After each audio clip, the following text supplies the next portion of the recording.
भाई double engine की गल चल रही थी, जदों की डबल इंजन आई दोनों ही जाम होए हुए।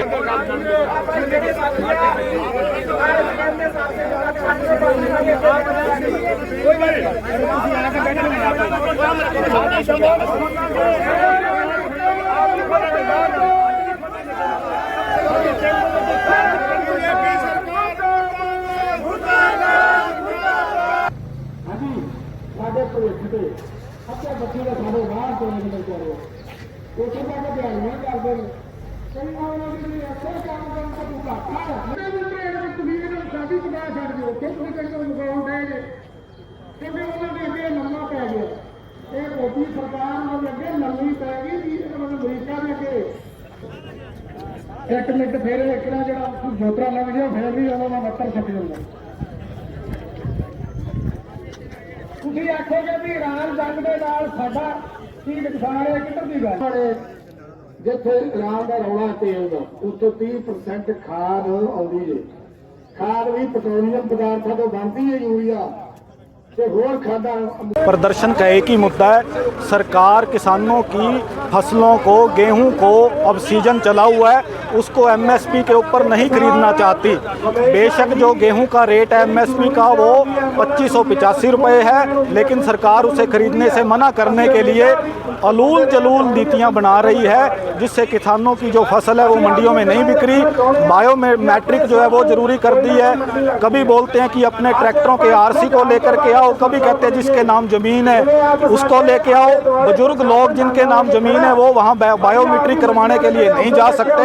असल में मुद्दा ये है कि हरियाणा सरकार प्राइवेट खरीद को मंजूरी देना चाहती है। 2585 की बजाय 2200-2300 रुपये के ऊपर जो है वो कणक बिक रही है, इसलिए एमएसपी को ख़त्म करने के लिए और दूसरी बात जो है वो मंडियों को ख़त्म करने के लिए वो इस तरह की नीतियां बना रही है, जिसके खिलाफ 4 घंटों का आज हरियाणा के राष्ट्रीय राजमार्गों को संयुक्त किसान मोर्चे ने जाम किया है। सरकार फैसला वापस नहीं लेती है तो इस आंदोलन को और भी ज़्यादा तेज़ किया जाएगा। आज पूरे हरियाणा के अंदर किसान और मजदूर मिलके पूरे हरियाणा के जो नेशनल हाईवे हैं उनको 11 बजे से लेकर 3 बजे तक जाम कर रखा है, बंद कर रखा है। अभी लगभग 1 बज गया, 11 बजे से लेकर अब तक पूरा ये मुकम्मल बंद, बहुत शानदार ऐतिहासिक बंद हो रहा है।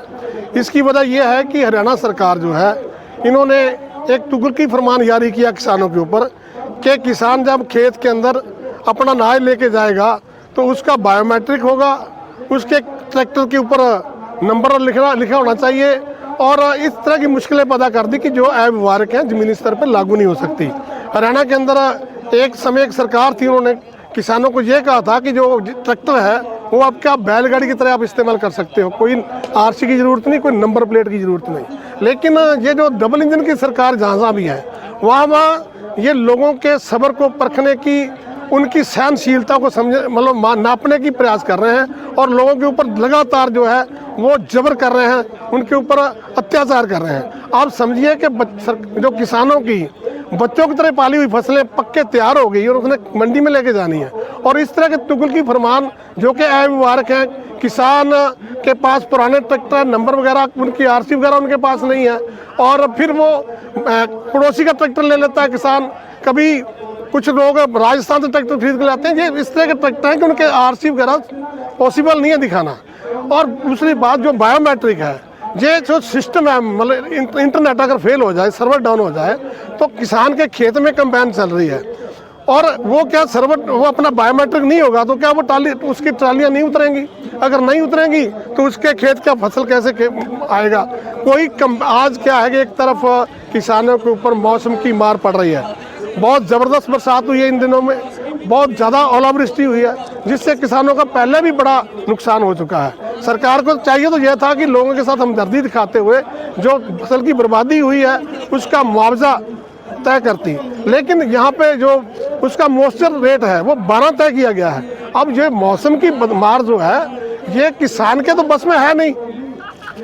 अब अगर किसान के खेत पे ओलावृष्टि होगी, बरसात होगी तो नमी बढ़ेगी थोड़ी बहुत।